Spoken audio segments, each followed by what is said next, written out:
उषुना चाउल को देसी चिकेन झोल ता टेस्ट कहला न सरे।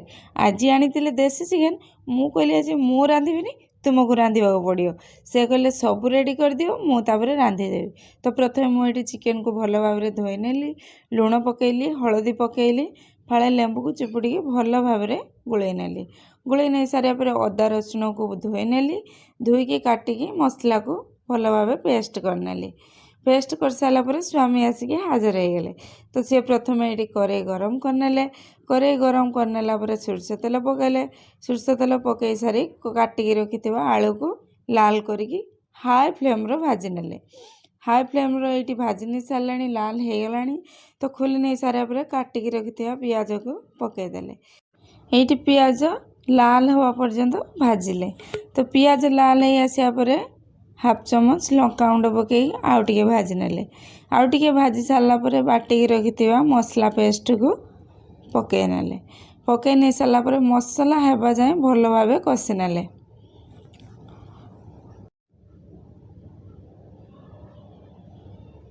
तो ये मसला भल भाव कषि आसलानी। मसला टी कषि आसा पर प्रथम लुण पकेले, तापर हलदी पकेले, तापर हाफ चमच चिकेन मसला पकेले। तो चिकेन मसला पकई आउ टिके कषि नेले। आउ टिके कषि नहीं सारा पर किछि कस्तूरी मेथी आ काटिकी रखिथिबा धनिया पत्र पकेकी आउ टिके कषि नेले। तो ये मसला रेडी हो गलानी।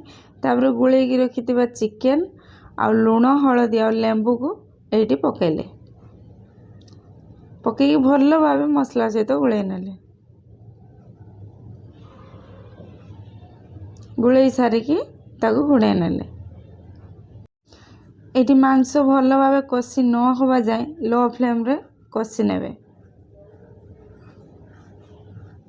किछि समय कषि सारा पर भाजी रखिथिबा आलू को देदेले। आलू को दे पुणी आ 2-3 थर कषि नेले। तापर आउ थर मध्य घोड़े नेले। तो ये आमर मांस कषि हो गलानी। आउ किछि समय कषि सारा पर करेकी तल को ओल्हे नेले।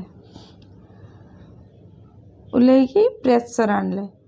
प्रेसर रे सबु मांस को देदेले। जेहेतु देसी मांस से सीझी नथिबो तो प्रेसर ही सीझेबा को पड़िबो। तो ये सब तो मांस को दे गोटे ग्लास पानी नहीं नेले। पानी नहीं सारिके आउ टिके गोले नेले। गोले सारी चिकेन कषिथिबा करेई को धोईकी आउ टिके पानी देदेले। दे सारिकी हाई फ्लेम रो 3टा सीटी देले। तो ये 3टा सीटी दे सारलानी। मु किंतु गुजराती आउ डालचीनी भाजवा को भूली जाइली। तो मु तापर गुजराती आ डालचीनी के भल भाव भाजी नहीं कुटी नेली। कुटी नेला पर सी प्रेसर को तल को ओल्हे नेले। तल को ओल्हे नेला पर प्रेसर टी खोलीदेले। ये आमर देसी चिकेन भल से सीझी जाइए। तो तापर सी टी गोले नहीं काटिकी रखिथिबा धनिया पत्र को पकईदेले। धनिया पत्र पकई सारा पर गुजराती आ डालचीनी गुंड को पकईदेले। पकई देके आउ टिके घोड़ाई नेले। तो ये आमर देसी चिकेन पूरा रेडी हो उषुना जात को देसी चिकेन। तो आमर ये रेसिपीटी केमिति लागला निश्चय कहिबे। भल लागिथिले लाइक कमेंट करिवे, सांग मानक सहित शेयर मध्य करिवे। मु तो खाइबा पई पूरा रेडी हो गलेनी। तो रहुची सांग माने देखा हबो आउ गोटे रेसिपी रे।